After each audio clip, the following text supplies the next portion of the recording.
إن الحمد لله نحمده ونستعينه ونستغفره ونعوذ بالله من شرور أنفسنا ومن سيئات أعمالنا من يهده الله فلا مضل له ومن يضلل فلا هادي له أشهد أن لا إله إلا الله وحده لا شريك له وأشهد أن محمدًا عبده ورسوله اللهم صل وسلم وبارك على نبيك ورسولك محمد وعلى آله وأصحابه ومن تبعهم بإحسان إلى يوم الدين. கண்ணியத்திற்குரிய அல்லாஹ்வின் அடியார்களே, உங்களுக்கும் எனக்கும் அல்லாஹ்வின் பயத்தை தக்வாவை உபதேசம் செய்தவனாக இந்த உரையை ஆரம்பம் செய்கிறேன். அல்லாஹு தஆலா நம்மை மன்னிப்பானாக, நம்முடைய சந்ததிகளை குடும்பத்தார்களை மன்னிப்பானாக. அல்லாஹுவை வணங்குவதற்கு வழிபடுவதற்கு அல்லாஹ் நம் மீது கடமையாக்கிய ஒவ்வொரு கடமையையும் சரிவர செய்வதற்கு அந்த கடமையை ரசூலுல்லாஹ் ஸல்லல்லாஹு அலைஹி வஸல்லம் காண்பித்து கொடுத்த சுன்னாவின் அடிப்படையில் நிறைவேற்றுவதற்கு அருள் புரிவானாக. ஆமீன்.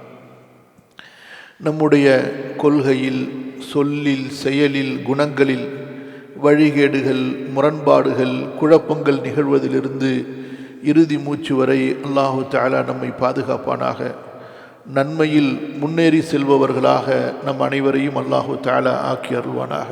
ஆமீன்.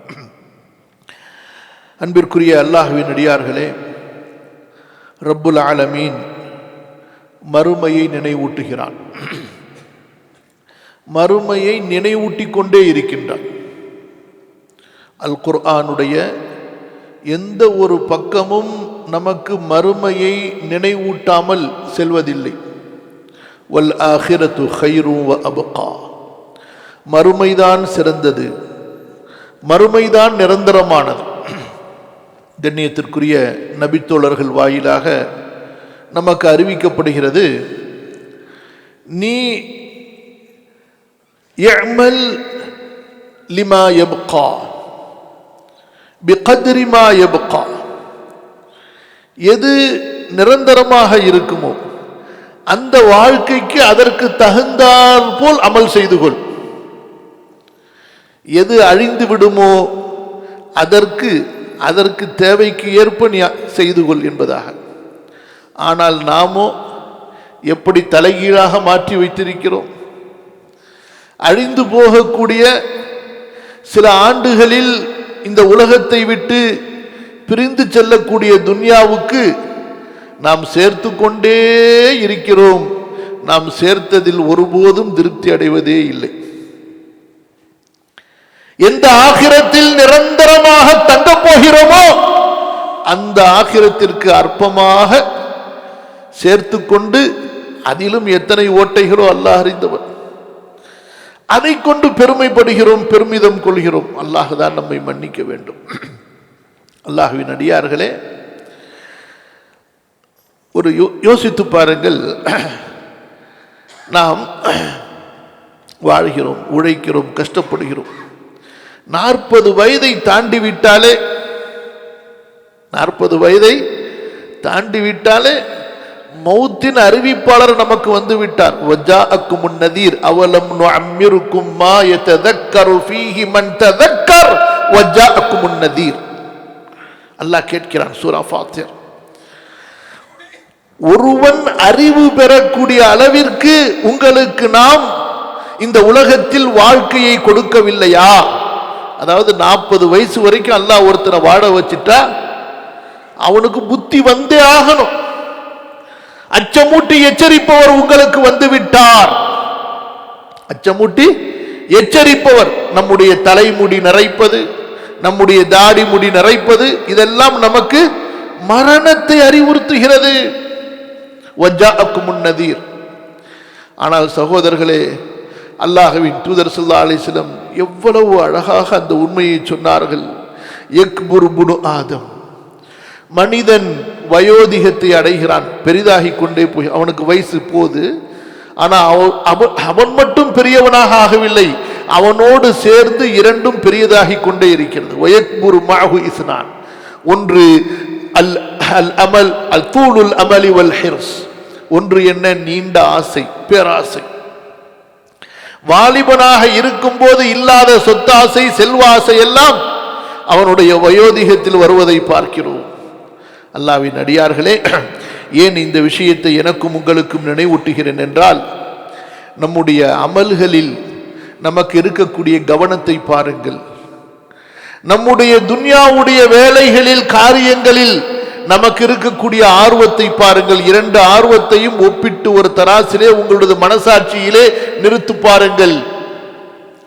எந்த அளவு துன்யாவிலே நாம் ஆர்வப்படுகிறோமோ, உற்சாகப்படுகிறோமோ, அதற்காக உழைக்கிறோமோ, அதற்காக நாம் நம்மை வருத்திக் கொள்கிறோமோ, அந்த அளவு ஆகிரத்துடைய அமல்களுக்கு ஆர்வப்படுகிறோமா, உற்சாகப்படுகிறோமா, வருத்துகிறோமா? அல்லாஹ்வின் அடியார்களே, மறுமை அங்கே அமல்கள் தான் பேசும். அங்கே அமல்கள் தான் அல்லாஹ்விடத்திலே நம்மை நெருக்கமாக்கி வைக்கும். சொர்க்கத்தின் படித்தரங்கள் அமல்களை கொண்டு நிர்ணயம் செய்யப்படும். அல்லாஹ்வுடைய நெருக்கம் அமல்களை கொண்டுதான் முடிவு செய்யப்படும். நம்முடைய அழகை கொண்டு அல்ல, செல்வத்தை கொண்டு அல்ல, நம்முடைய உலக படிப்புகளை கொண்டு அல்ல. எந்த ஒன்றும் அல்லாஹ்வுடைய நெருக்கத்தை நமக்கு கொடுக்காது, அல்லாஹ்வுக்காக செய்த இஹ்லாஸான அமல்களை தவிர. ஏன் நபிமார்கள் வஹும் லஹா சாபிகூன், அமல்களை நோக்கி போட்டி போட்டு முந்தக்கூடியவர்களாக இருந்தார்கள் என்று அல்லாஹ் வர்ணிக்கிறான். வருத்தினார்கள். தத்தஜாஃபா ஜுனூபுஹும் அனில் மதாஜிஅ, இரவு நேரங்களில் படுக்கையிலிருந்து விலாக்களை ஒதுக்கி வைத்திருந்தார்கள். நின்றவர்களாக யபீதூன லிரப்பிஹிம் சுஜ்ஜதன் வ கியாமா, நின்றவர்களாக, குனிந்தவர்களாக, சுஜூது செய்தவர்களாக இரவை கழித்தார்கள். லைசு சவாஆ மின் அஹ்லில் கிதாபி உம்மத்துன் காயிமத்துன் யத்லூன கிதாபல்லாஹ் ஆனா அல்-லைல், இரவின் ஓரங்களில் அல்லாஹ்வின் வேதத்தை ஓதக்கூடிய மக்களாக இருந்தார்கள். அல்லாஹ்வின் அடியார்களே, அமல்கள், நன்மைகள், இதுதான் நம்முடைய மறுமைக்கான சாதனங்கள். எதை கொண்டு மறுமையின் வெற்றி நமக்கு இலகுவாகுமோ, நம்முடைய நன்மையின் தட்டு கனமாகுமோ, சிராத்து பாலத்தை கடக்க முடியுமோ, அல்லாஹு தஆலா எந்த நல்லடியார்களை பார்த்து ஃபநிஅம அஜ்ருல் ஆமிலீன், அமல் செய்து வந்தவர்களுடைய கூலி இங்கு சிறப்பாக இருக்கும், பொறுமையாளர்களின் முடிவு சிறப்பாக இருக்கும் என்று அல்லாஹ் வாழ்த்தி சொர்க்கத்திற்கு அனுப்புவானோ, அல்லாஹ்வின் அடியார்களே, அமல்களை கொண்டுதான். இன்று நாம் அமல்களுடைய சிறப்புகளை, எந்த அமலை செய்வதால் எனக்கு என்ன கிடைக்கும் என்ற அந்த கல்வி நம்மிடத்தில் இல்லாமல் போனதும் ஒரு காரணம், அமல்களிலே நமக்கு ஆர்வம் இல்லாமல் இருப்பது, அல்லது அதை மறந்து விடுகிறோம். குறிப்பாக இன்றைய குத்துபாவிலே ஹஜ்ஜை பற்றிய சிறப்புகளை இன்ஷா அல்லாஹ் நாம் பார்ப்போம். பலருக்கு நாம் ஏற்கனவே பல குத்துபாக்களிலே பேசியதை போன்று ஹஜ் என்பது வாழ்நாளின் ஒரு கடமையாக இறுதி கட்டத்தில் பலவீனத்தின் உச்சத்தை அடையும் போது பார்க்கலாம் என்று நினைத்து வைத்திருக்கிறார்கள். சிலரோ செல்வத்தை கொண்டு எல்லா தேவைகளையும் முடித்ததற்கு பிறகு கபருடைய தேவையை பார்ப்போம் என்று முடிவு செய்து வைத்திருக்கிறார்கள். அல்லாஹ்வின் அடியார்களே, இந்த சிறப்புகளை எல்லாம் நாம் தெரிந்து கொள்வோமேயானால், வாழ்க்கையில் கடமையாக்கப்பட்ட ஒரு முறை ஹஜ் அல்ல, ஒவ்வொரு ஆண்டும் அல்லாஹ்வுடைய வீட்டிற்கு ஹஜ் செய்வதற்கு ஆசைப்படுவோம். பாருங்கள், இன்ஷா அல்லாஹ் முதலாவது ஒரு ஹதீஸில் இருந்து ஆரம்பிப்போம். இமாம் அத்தர்கீப் வ தர்ஹீபுடைய ஆசிரியர் பதிவு செய்கின்றார்கள். ஷேக் அல்பானி இதை ஹசன் லி கைரிஹி என்று உறுதிப்படுத்தி இருக்கின்றார்கள். இரண்டு பேர் வருகிறார்கள் ரசூலுல்லாஹி ஸல்லல்லாஹு அலைஹி வஸல்லம் இடத்திலே ஒரு கேள்வி கேட்பதற்காக. சில நேரங்களில் இப்படி நடப்பதுண்டு. அவர்கள் எதை குறித்து கேள்வி கேட்கிறார்கள் என்பதை அல்லாஹ் அவர்களுக்கு அறிவித்து விடுவான். ரசூலுல்லாஹி ஸல்லல்லாஹு அலைஹி வஸல்லம் சொன்னார்கள், நீங்கள் என்ன கேள்வி கேட்கப் போகிறீர்களோ அதை நான் உங்களுக்கு சொல்லட்டுமா, இல்லை என்றால் நீங்களே சொல்லுங்கள், நான் அமைதியாக இருக்கிறேன், பிறகு பதில் சொல்கிறேன் என்று. வந்தவரில் ஒருவர் சொன்னார், அல்லாஹ்வின் தூதரே, நாங்கள் எதை கேட்டு வந்திருக்கிறோம் என்பதை நீங்களே சொல்லுங்கள் என்று. அல்லாஹ்வின் தூதர் ஸல்லல்லாஹு அலைஹி வஸல்லம் சொன்னார்கள், நீங்கள் எதை கேட்டு வந்திருக்கிறீர்கள் என்றால், யார் ஒருவர் தன்னுடைய வீட்டிலிருந்து அல்லாஹ்வுடைய வீட்டை நாடியவராக புறப்பட்டால் அவருக்கு என்ன நன்மை கிடைக்கும்? காபாவை தவாஃப் செய்ததற்கு பிறகு 2 ரக்காத்து தொழுதால் அந்த தவாஃபுக்கும் அந்த 2 ரக்காத் தொழுகைக்கும் என்ன நன்மை கிடைக்கும்? சஃபா மர்வாவுக்கு இடையிலே சஇ செய்தால் அந்த சஇயின் மூலமாக என்ன நன்மை கிடைக்கும்? அரஃபா அன்று அந்த மாலை நேரத்திலே நின்று துஆ கேட்டால் அதில் என்ன நன்மை கிடைக்கும்? ஜம்ராத்துகளிலே கல்லெறிந்தால் அதில் என்ன நன்மை கிடைக்கும்? பிறகு குர்பானி கொடுத்தால், தவாஃபு ஜியாரா செய்தால் என்ன நன்மை கிடைக்கும்? இதை பற்றித்தானே கேட்பதற்காக நீங்கள் என்னிடத்திலே வந்திருக்கின்றீர்கள்.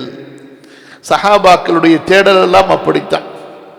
அல்லாஹ்வின் தூதர் ஸல்லல்லாஹு அலைஹி வஸல்லம் இடத்திலே எங்களது பசிப்பட்டினிக்கு ஒரு பிரச்சனை, பசிப்பட்டினி பிரச்சனைக்கு தீர்வு சொல்லுங்கள் என்று தேடி வந்ததில்லை. அவர்கள் வந்ததெல்லாம் சொர்க்கம், சொர்க்கம், அல்லாஹ்வின் பொருத்தம், ஆகிரத், மறுமை.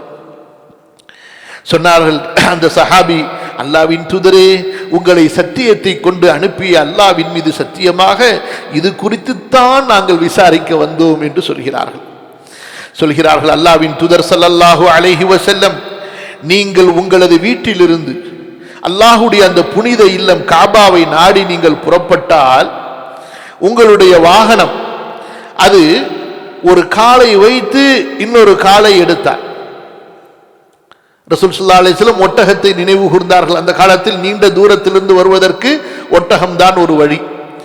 ஆக வாகனத்தினுடைய அந்த ஒவ்வொரு அடிக்கும் உங்களுக்கு அல்லாஹ்விடத்திலே ஒரு நன்மை எழுதப்படுகிறது, ஒரு பாவம் மன்னிக்கப்படுகிறது.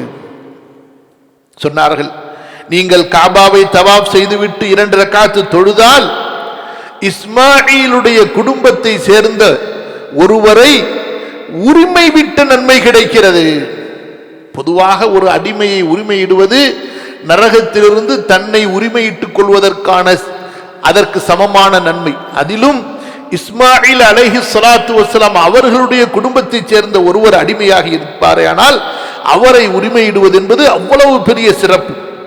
சொன்னார்கள், சஃபா மர்வாக்கும் இடையிலே நீங்கள் ஓடுவது கஇத்கி 70 ரகபத்தன், பொதுவாக 70 அடிமைகளை உரிமை விட்ட நன்மை உங்களுக்கு கிடைக்கும். அல்லாஹு அக்பர். சொன்னார்கள், நீங்கள் அரஃபாவுடைய மாலையிலே நீங்கள் நிற்பது. சொன்னார்கள், ஃபஇன்னல்லாஹ யஹ்பிது இலா ஸமாஇ துன்யா, முதல் வானத்திற்கு அல்லாஹ் வந்து விடுகிறான். ஃபயுபாஹி பிகுமுல் மலாயிகா, உங்களை வைத்து மலக்குகளிடத்திலே பெருமை பேசுகிறான். இதை விட என்ன சிறப்பு இருக்க முடியும்? இதை விட வேறு என்ன சிறப்பு இருக்க முடியும்? மலக்குகளிடத்திலே அவ்வளவு உயர்ந்த அந்த இறைநேசர்களிடத்திலே இதோ பாருங்கள், யாரை பார்த்து இவர்களையா படைக்கப் போகிறீர்கள் என்று சொன்னீர்களே, அவர்களுடைய நிலையை பாருங்கள். இப்போது என்னுடைய அன்புக்காக, மன்னிப்புக்காக, பொருத்தத்துக்காக இவ்வளவு தூரம் பயணம் செய்து இவ்வளவு சிரமங்களை தாங்கி எனக்கு முன்னால் மன்றாடி கொண்டிருக்கின்றார்களே, நம்மை வைத்து அல்லாஹு தஆலா மலக்குகளிடத்திலே பெருமை பேசுவானாம். அல்லாஹ் சொல்வானாம், இபாதி ஜாஊனி ஷுஅஸன் மின் குல்லி ஃபஜ்ஜின் அமீக் யர்ஜூன ரஹ்மதி. அல்லாஹ் சொல்வான், என்னுடைய அடியார்கள் தூரமான பாதைகளில் இருந்து அவர்களது தலைமுடிகள் எல்லாம் புழுதி படிந்த நிலையில் வந்திருக்கின்றார்களே, என்னுடைய அருளை ஆதரவு வைத்துதானே. فلو كانت ذنوبكم كعدد الرمل أو كقطر المطر أو كزبد البحر لغفرتها, உங்களுடைய பாவங்கள் எல்லாம் உலகில் இருக்கக்கூடிய மணலின் எண்ணிக்கை அளவுக்கோ, மழை துளிகளின் எண்ணிக்கை அளவுக்கோ, கடலின் நுரை அளவுக்கோ இருந்தாலும் அவற்றையெல்லாம் கண்டிப்பாக நான் மன்னிப்பேன். அல்லாஹு அக்பர். அடுத்து அல்லாஹ் சொல்கிறான், அஃபீது யா இபாதி மக்ஃபூரன் லக்கும், உங்களது ஹஜ் முடிந்தது, நீங்கள் திரும்ப செல்லுங்கள், நீங்கள் திரும்ப செல்லுங்கள், இஃபாதாவிற்கு செல்லுங்கள், நீங்கள் மன்னிக்கப்பட்டு விட்டீர்கள். நீங்கள் மட்டுமல்ல, வலிமன் ஷஃபஅத்தும் லஹு, யாருக்காக நீங்கள் துஆ கேட்டீர்களோ அவர்களுக்கும் பாவங்கள் மன்னிக்கப்பட்டு விட்டது. அல்லாஹ் அக்பர். யோசித்து பாருங்கள். அடுத்து சொன்னார்கள் ரசூல் ஸல்லல்லாஹு அலைஹி வஸல்லம், நீங்கள் ஜம்ராக்களிலே கல்லெறிகின்றீர்கள் அல்லவா, ஒவ்வொரு கல்லுக்கும் உங்களுடைய பெரும்பாவத்திலிருந்து ஒரு பாவம் மன்னிக்கப்படுகின்றது. நீங்கள் குர்பானி கொடுக்கின்றீர்கள் அல்லவா, அல்லாஹ்விடத்திலே அந்த குர்பானி உங்களுக்காக சேமிக்கப்படுகின்றது. நீங்கள் தலைமுடியை சிரைத்துக் கொள்கிறீர்கள் அல்லவா, ஒவ்வொரு முடிக்கும் அல்லாஹ் சுப்ஹானஹு வ தஆலா ஒரு நன்மையை தருகிறான். ஒவ்வொரு முடிக்கும் அல்லாஹு தஆலா ஒரு பாவத்தை மன்னிக்கின்றான். பிறகு நீங்கள் தவாஃபு ஜியாரா காபாவிற்கு வருகின்றீர்கள் அல்லவா, நீங்கள் காபாவை தவாஃபு செய்யும் பொழுது ஃபஇன்னக ததூஃபு வலா தம்பலக், நீங்கள் தவாஃப் இப்போது செய்வீர்கள், உங்கள் மீது எந்த பாவமும் மீதம் இருக்காது. அந்த நேரத்தில் மலக்கு ஒருவர் வருவார், நம்முடைய இரண்டு தோல் புஜங்களுக்கு நடுவிலே கை வைத்து சொல்வார், இஅமல் ஃபீமா தஸ்தக்பில் ஃபகத் குஃபிர லக மா மதா, நீ அமல் செய், வருங்காலத்தில் நீ அமல் செய், உன்னுடைய பாவங்கள் எல்லாம் மன்னிக்கப்பட்டு விட்டது. அல்லாஹ்வின் அடியார்களே, இரண்டு கருத்துக்களை எடுத்துக்கொள்ளலாம். முதலாவது கருத்து என்ன, இனி வரக்கூடிய காலங்களில் இந்த நன்மைகளை பாழாக்கி விடாமல், இந்த புண்ணியங்களை பாழாக்கி விடாமல் நீ அமல் செய்து கொள், இந்த புண்ணியங்களை பாதுகாக்கும் விதமான அமல்களை நீ செய்து கொள். இன்னொரு அமல் என்ன, நீ இப்போது அமல் செய்து விட்டாய், பாவங்களை மன்னித்து விட்டாய், இனி அடுத்து என்ன அமல் செய்ய போகிறாய் என்பதிலே கவனமாக இரு. இப்போது பாவங்கள் மன்னிக்கப்பட்டு விட்டது, வருங்காலத்தில் என்ன அமல் செய்கிறாய் என்பதிலே நீ கவனமாக இரு. அல்லாஹ்வின் அடியார்களே, பல ஹதீசுகளை பார்க்கிறோம். அல்லாஹ்வின் தூதர் ஸல்லல்லாஹு அலைஹி வஸல்லம் இந்த ஹஜ் வணக்கத்திற்கு ஆர்வமூட்டியதை பார்க்கிறோம். அல்லாஹ்வுடைய தூதர் ஸல்லல்லாஹு அலைஹி வஸல்லம் சொன்னார்கள், யார் ஹஜ்ஜை நாடுகின்றாரோ உடனே விரைவாக அதை நிறைவேற்ற முயற்சி செய்யட்டும். சில நேரங்களிலே நோயாளிகளாக ஆகிவிடலாம், அல்லது பொருள்கள் தவறிவிடலாம், வேறு ஏதாவது தேவைகள் குறுக்கிட்டு விடலாம். எனவே ஹஜ் செய்ய வேண்டும் என்று நாட்டம் உள்ளவர் உடனே ஹஜ் செய்யட்டும். மேலும் சொன்னார்கள் ரசூலுல்லாஹ் ஸல்லல்லாஹு அலைஹி வஸல்லம், அல்லாஹ்வின் பாதையிலே யார் போருக்கு செல்கிறாரோ, அதுபோன்று அல்லாஹ்வுடைய வீட்டிற்கு யார் ஹஜ்ஜுக்காக வருகிறாரோ, உம்ராவுக்காக வருகிறார்களோ, அவர்களெல்லாம் வஃப்துல்லாஹ். வஃப்த் என்று சொன்னால் ஒரு விசேஷமான உயர்ந்த ஒருவரை சந்திப்பதற்காக வரக்கூடிய விசேஷமான ஒரு குழுவுக்கு அரபியிலே வஃப்த் என்று சொல்லப்படும். பேரரசனாகிய ரப்புல் அர்பாபாகிய அல்லாஹுவை சந்திப்பதற்காக வரக்கூடிய அந்த ஹாஜிகளுக்கு ஹதீஸிலே சொல்லப்பட்ட உயர்ந்த பெயர் என்ன, வஃப்த். அல்லாஹ்வை சந்திப்பதற்காக வந்திருக்கக்கூடிய விசேஷ குழு இவர்கள். தஆஹும், அவன் அவர்களை அழைத்தான், ஃபஅஜாபூஹு, அவர்கள் அல்லாஹ்வுக்கு பதில் கொடுத்தவர்களாக இங்கே வந்து விட்டார்கள். வஸஅலூஹு ஃபஅஅதாஹும், இப்போது அவர்கள் அல்லாஹ்விடத்தில் கேட்க போகிறார்கள், அல்லாஹ் அதை கொடுக்க போகிறான். அல்லாஹு அக்பர். என்னென்ன நன்மைகள் யோசித்து பாருங்கள். அபூ ஹுரைரா ரலியல்லாஹு அன்ஹு அறிவிக்க இமாம் புகாரி பதிவு செய்கிறார்கள். எவ்வளவு அற்புதமான ஹதீஸ் கேட்கப்படுகிறது. அல்லாஹ்வின் தூதரே ஸல்லல்லாஹு அலைஹி வஸல்லம், அமல்களில் சிறந்த அமல்களை கற்றுக் கொடுங்கள். நாம இருந்த சோம்பேறிகள் என்ன கேட்டிருப்போம், யார் ரசூலல்லாஹ் சிம்பிளா ஒரு அமலை கற்றுக் கொடுங்க, லேசான ஒரு அமலா கற்றுக் கொடுங்க. எவ்வளவு சோம்பேறித்தனம் காட்ட முடியுமோ அமல்ல அவ்வளவு சோம்பேறித்தனம். துன்யால எவ்வளவு சுறுசுறுப்பை காட்ட முடியுமோ அவ்வளவு சுறுசுறுப்பு. சீசன் நேரத்தில் யாருக்காவது ராத்திரிலாம் முழிச்சிருந்து வியாபாரம் செய்யணும்னா சிரமமா இருக்கு, வேணும்னு சொல்லி கடையை பூட்டிட்டு போவோமா சொல்லுங்க பார்க்கலாம். சீசன் நேரத்தில் கஸ்டமர் அதிகமாக இருக்கிறாங்க, சாப்பிட்ற நேரம் 12 மணிக்கு தான் சாப்பிட்டு பழக்கம், 2 மணிக்கு தான் சாப்பிட முடியும், ஒத்துக்கிறோமா இல்லையா? துன்யாவுக்காக எல்லாவற்றையும் இழக்க தயார், தியாகம் செய்ய தயார். ஆனா ஆகிரத் என்று வந்துட்டா நம்ம பேசுற அந்த சாக்கு போக்கு இருக்குது. அல்லாஹ் அக்பர், அல்லாஹ் தான் நம்மை மன்னிக்க வேண்டும். கேட்டார்கள், அமல்களில் சிறந்த அமல் என்ன?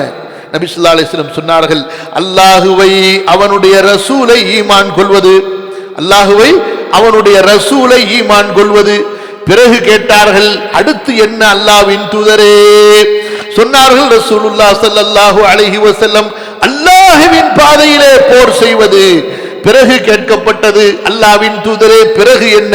சொன்னார்கள், ஹஜ்ஜும் மப்ரூர். ஹஜ்ஜும் மப்ரூர், பாவம் செய்யாத ஆபாசமான அருவருப்பான செயல் செய்யாத ஒரு நல்ல ஹஜ் இருக்கின்றது. மூன்றாவது சிறந்த அமல். முதலாவது அல்லாஹ்வை ரசூலை ஈமான் கொள்வது, இரண்டாவது அல்லாஹ்வின் பாதையிலே யுத்தம் செய்வது, மூன்றாவது அல்லாஹ்வுடைய வீட்டை ஹஜ் செய்வது. ஆயிஷா ரலியல்லாஹு அன்ஹா கேட்கிறார்கள், அல்லாஹ்வின் தூதரே, ஜிஹாது தான் அமல்களில் சிறந்த அமல் என்று நாங்கள் கருதுகிறோம், நாங்கள் அல்லாஹ்வின் பாதையிலே ஜிஹாதுக்கு செல்லட்டுமா என்று கேட்கிறார்கள். யார்? பெண்கள் சார்பாக ஆயிஷா ரலியல்லாஹு அன்ஹா கேட்கிறார்கள். சொன்னார்கள், அல்லாஹ்வின் தூதர் ஸல்லல்லாஹு அலைஹி வஸல்லம், பெண்களே, உங்களுக்கு ஒரு சிறந்த ஜிஹாத் இருக்கிறது, அதுதான் ஹஜ்ஜும் மப்ரூர். அதுதான் ஹஜ்ஜும் மப்ரூர். அபூ ஹுரைரா ரலியல்லாஹு அன்ஹு அறிவித்தார்கள், நான் நபி ஸல்லல்லாஹு அலைஹி வஸல்லம் இடத்திலே கேட்டேன். சொன்னார்கள் நபி ஸல்லல்லாஹு அலைஹி வஸல்லம், யார் அல்லாஹ்வுக்காக ஹஜ் செய்வார்? ஒரு அழுத்தத்தை கொடுக்கின்றார்கள் நபி ஸல்லல்லாஹு அலைஹி வஸல்லம். ஹஜ் செய்கின்றார் எதற்காக? அல்லாஹ்வுக்காக. மன் ஹஜ்ஜ லில்லாஹ். இக்லாஸ், நிய்யத் ரொம்ப முக்கியம். எந்த விதமான முகஸ்துதி, எந்த விதமான தான் பிரபலமாக வேண்டும் அல்லது பேர் வாங்க, எந்த ஒரு உலகம் சார்ந்த ஆசை வந்து விடக்கூடாது, பெயர் புகழ் அங்கே நாடப்பட்டு விடக்கூடாது. யார் அல்லாஹ்வுக்காக ஹஜ் செய்து அதில் அந்த ஹஜ்ஜை உடல் உறவை கொண்டு முறிக்கவில்லையோ, பாவம் செய்யவில்லையோ, ஆபாசமான பேச்சுகள் பேசவில்லையோ, ரஜஅ கயௌமி வலதத்துஹு உம்முஹு, அவருடைய தாய் பெற்றெடுத்த நாளில் அவர் இருந்ததை போன்று அவர் திரும்பி வருவார். திரும்பி வரும்போது ஒரு குழந்தையை போன்று பாவம் மன்னிக்கப்பட்ட நிலையிலே வருவார்.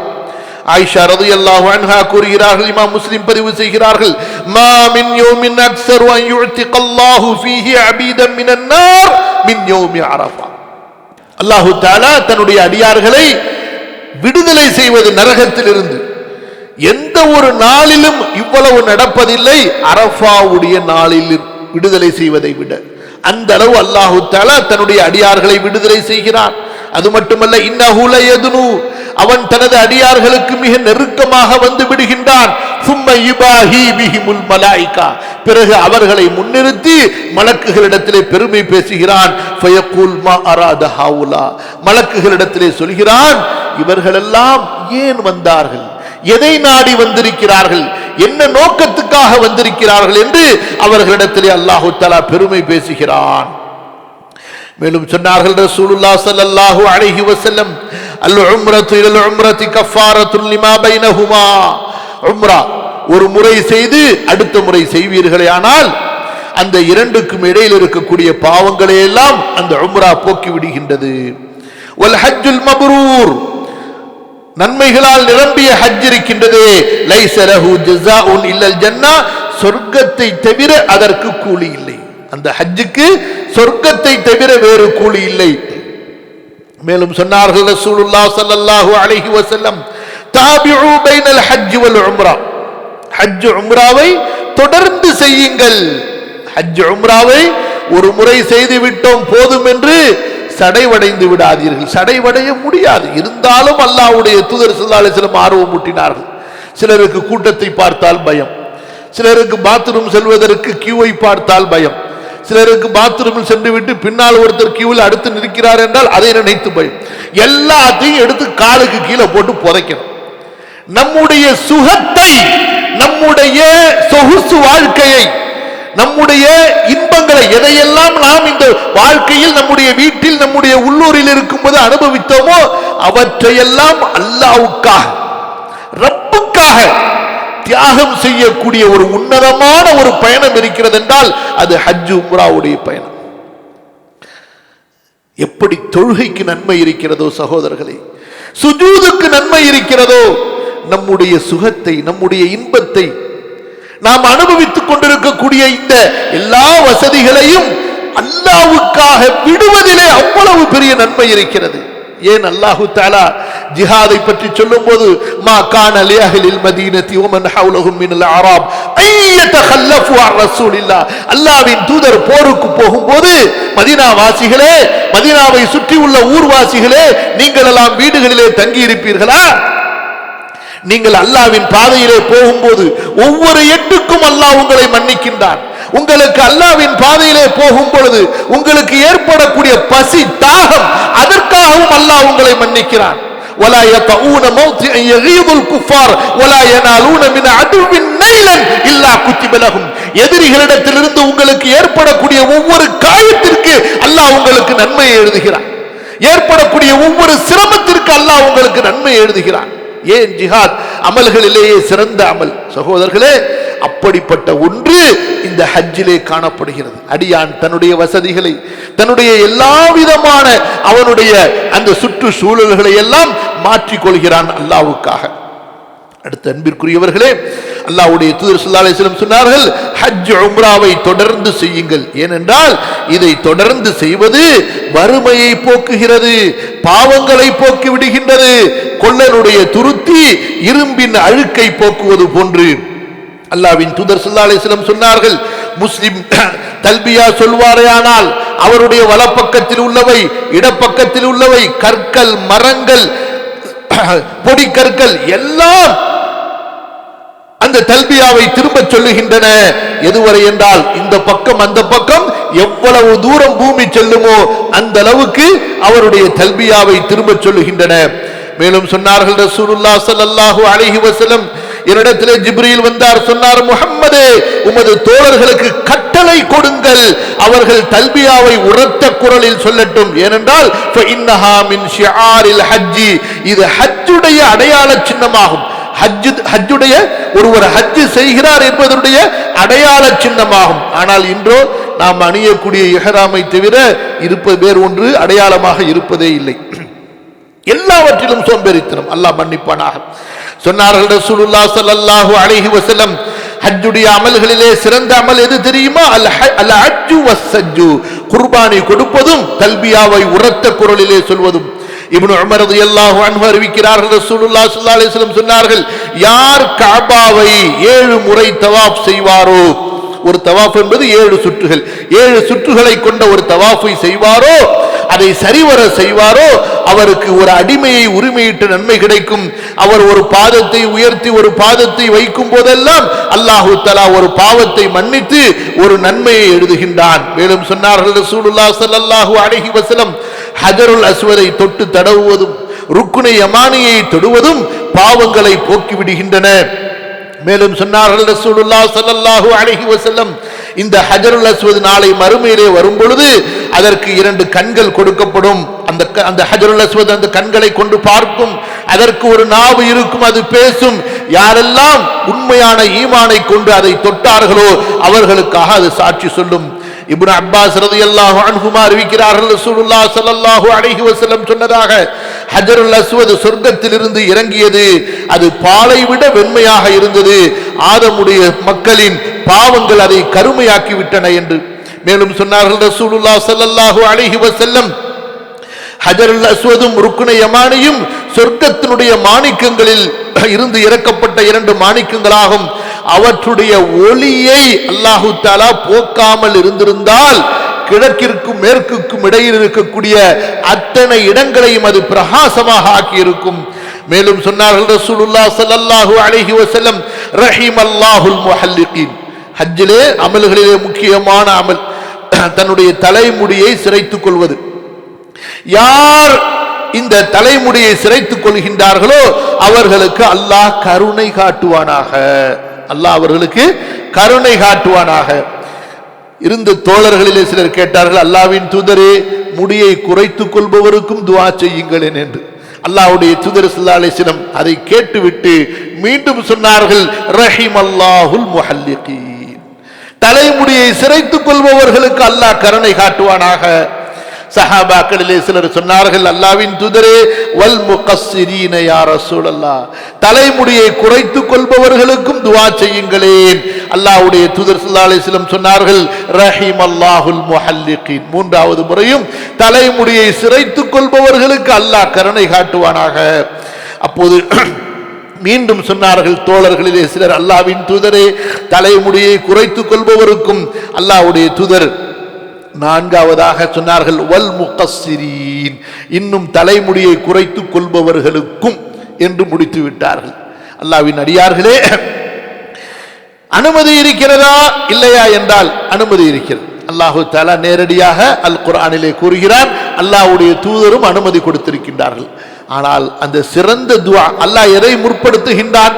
லததுகுலுன்னல் மஸ்ஜிதல் ஹராம இன்ஷா அல்லாஹ் ஆமினீன முஹல்லிகீன ரூஸக்கும், நீங்கள் கஅபாவிற்கு செல்வீர்கள் தலைமுடிகளை சிரைத்தவர்களாக என்று அதை அல்லாஹ் முற்படுத்துகின்றான். பிறகு தலைமுடியை குறைத்து கொண்டவர்களாகவும் என்று அல்லாஹு தஆலா இந்த அமலுடைய இந்த அனுமதியை இரண்டாவதாக சொல்கிறான். அதைத்தான் அல்லாஹ்வுடைய தூதர் ஸல்லல்லாஹு அலைஹி வஸல்லம் துஆவை கொண்டு இங்கே சொன்னார்கள். அல்லாஹ்வின் அடியார்களே, இதுவும் ஒரு சோதனை. தலைமுடி என்பது ஒருவருக்கு ரொம்ப அழகான ஒன்று. தன்னுடைய ஆடை அலங்காரங்களை போன்று தலைமுடியை சீவுவது அது ஒரு அலங்காரமான ஒன்று. அந்த ஒரு அலங்காரத்தை அல்லாஹ்வுக்காக ஆண்கள் பெண்களுக்கு சிரைப்பது ஒருபோதும் அனுமதிக்கப்பட்டதல்ல. அவர்கள் தங்களுடைய தலைமுடியிலிருந்து ஒரு விரலுடைய நுனி அளவுக்கு மட்டும்தான் கத்தரித்துக் கொள்ள வேண்டும். இவ்வளவு பெரிய ஒரு சிறப்பு, இதுவும் அல்லாஹ்வுக்கு முன்னால் அடியான் பணிந்து விடுகிறான் என்ற அடியானுடைய உச்சக்கட்ட பணிவு. அடுத்து சொன்னார்கள் அல்லாஹ்வின் அடியார்களே, அழகான ஒரு சிறப்பு ஜம்சம் தண்ணீர். இந்த ஜம்சம் தண்ணியுடைய அந்த பாசம் அன்பு இருக்கிறது. நீங்கள் உங்களது வீட்டு குழந்தைகளிடத்திலே கொஞ்சம் ஜம்சம் தண்ணீரை பற்றி ஒரு சில வார்த்தை சொல்லி பாருங்கள். அந்த பிள்ளைக்கு அந்த ஜம்சம் தண்ணியின் மீது அவ்வளவு பெரிய ஆசை ஏற்பட்டு விடும். அல்லாஹு தஆலா அந்த ஜம்சம் தண்ணியில ஒரு டேஸ்ட் வச்சிருக்கிறான்.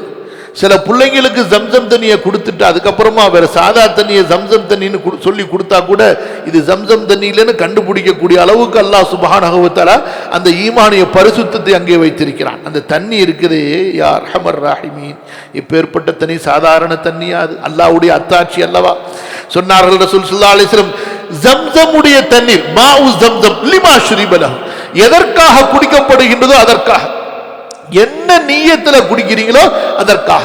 மேலும் சொன்னார்கள், உலகத்தில் உள்ள தண்ணீர்களையே சிறந்த தண்ணீர், அது பசிக்கு உணவு, நோய்க்கு மருந்து என்று. அபூதர் ரலியல்லாஹு அன்ஹு ரசூலுல்லாஹ்வை தேடி வந்து ஒரு மாசமா மக்காவில் பயந்து ஒளிந்து அங்கேயும் இங்கேயும் திரிஞ்சிட்டு கடைசியா சந்திக்கிறாங்க. ரசூலுல்லாஹ் பார்த்த உடனேயே கேட்கிறாங்க அபூதர்ட்ட, அபூதரே ஒரு மாசமாவா தேடிக்கிட்டு இருந்தீங்க? ஒரு மாசமாவா மக்கால அலைஞ்சுக்கிட்டு இருந்தீங்க? யாரும் உங்களுக்கு சாப்பாடு கொடுத்தா? யாரும் உங்களுக்கு தண்ணி கொடுத்தா? என்ன சாப்பிட்டீங்க? ஏன் கேட்குறீங்க ரசூலுல்லாஹ்? வெறும் ஜம்சம் தண்ணியை தான் குடிச்சுக்கிட்டே இருந்தேன். இந்த பாருங்க, வயிறு தொந்தி விழுந்துருச்சுன்னு சொல்லி தன்னுடைய சட்டையை தூக்கி காட்டுறார். அப்போதான் சொன்னார்கள், இது பசிக்கு உணவு, இது நோய்க்கு மருந்து என்று. அல்லாஹ்வின் அடியார்களே, இவ்வளவு சிறப்புகளை உடைய இன்னும் எத்தனை சிறப்புகளோ, அல்லாஹ்வுடைய கட்டளையை நிறைவேற்றுவதே எவ்வளவு பெரிய சிறப்பு. இத்தகைய மகத்தான இந்த ஹஜ் வணக்கத்தை நாம் விரைவாக நிறைவேற்றுவோமாக. ஹஜ் செல்லக்கூடிய ஹாஜிகள் அல்லாஹ்வுக்காக இந்த ஹஜ்ஜை ஆக்கிக் கொள்வார்களாக. யார் மீது ஹஜ் கடமையாகி இன்னும் ஹஜ் செய்யாமல் வேறு சில உலக காரணங்களுக்காக தள்ளி போட்டுக் கொண்டிருக்கின்றார்களோ அவர்கள் விரைந்து தங்களுடைய ஹஜ்ஜை நிறைவேற்றுவதற்கான ஏற்பாடுகளை செய்வார்களாக. அல்லாஹ் சுப்ஹானஹு வ தஆலா மீண்டும் மீண்டும் அவனுடைய வீட்டை தரிசிப்பதற்கு, அங்கே தொழுவதற்கு, அங்கே துஆக்கள் கேட்பதற்கு, அங்கே தங்கி அல்லாஹ்வை வணங்குவதற்கு நம் அனைவருக்கும் நமது சந்ததிகளுக்கும் அருள் புரிவானாக. அஸ்தக்ஃபிருல்லாஹல் அஸீம் லீ வ லக்கும் ஃபஸ்தக்ஃபிரூஹு இன்னஹு ஹுவல் கஃபூருர் ரஹீம்.